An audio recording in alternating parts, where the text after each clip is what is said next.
Jakarta, kota yang dulu disebut permata Asia, kini berpacu dengan kenyataan pahit. Di balik pancakar langit dan juga jalan tol megah, ada kampung-kampung yang perlahan hilang di telan air laut.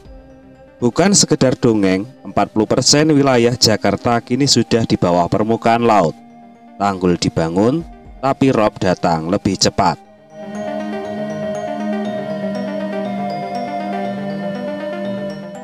Sementara itu, Belanda, Tokyo, dan juga Korea Selatan sudah lebih dulu berdamai dengan air.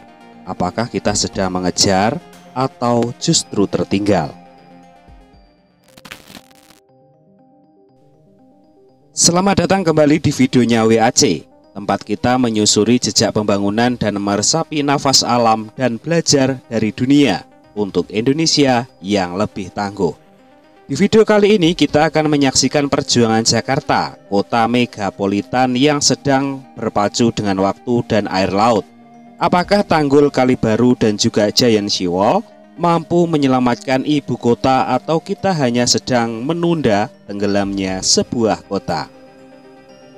Sahabat semuanya, sebelum Anda menyimak lebih dalam video ini, alangkah baiknya Anda memberi dukungan kepada channel kami dengan cara like, komen, dan juga subscribe, dan tekan notifikasi loncengnya agar sahabat semuanya tidak ketinggalan update terbaru dari WAC. Sahabat semuanya, rob bukan lagi cerita musiman. Di Kali Baru, Penjaringan hingga Muara Baru, air laut kini datang setiap minggu. Rumah terendam, jalan menghilang, dan juga hidup terus dilanjutkan meski genangan tak pernah pergi. Jakarta tenggelam sekitar 20 cm per tahun akibat eksploitasi air tanah dan juga beban beton yang terus ditumpuk. Tahun 2007, banjir merenggut 76 jiwa. Para peneliti memperingatkan tahun 2050 sebagian besar Jakarta bisa menghilang dari peta.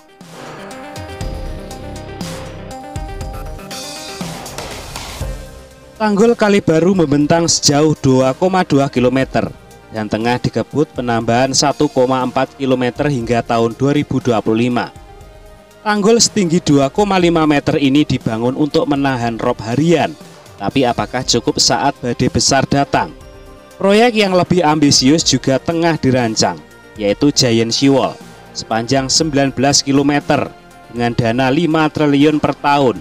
Ini bukan sekedar proyek, ini taruhan hidup kota terhadap alam sendiri.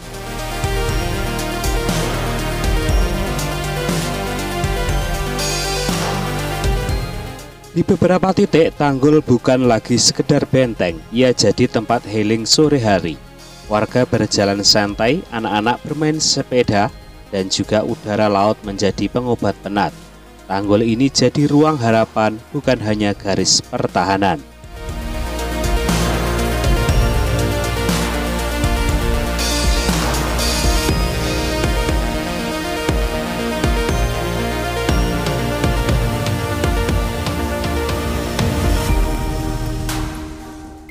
Tapi ancaman itu masih ada.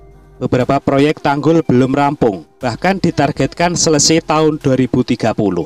Di tengah percepatan, beberapa titik justru jebol, seperti yang terjadi di dekat Musola Jakarta Utara.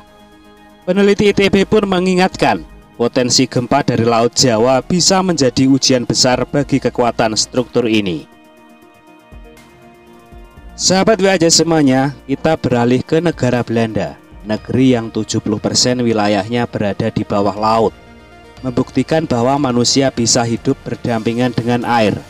Dengan sistem tanggul Delta Works, Tokyo membangun Gaechans, terowongan bawah tanah raksasa untuk menelan banjir. Sementara itu di Korea Selatan punya seawall sepanjang 33 km yang bukan hanya menahan air, tapi menciptakan lahan baru. Dunia sudah lebih dulu bertindak. Pertanyaannya, apakah Jakarta cukup sigap atau masih mengejar sebuah bayangan?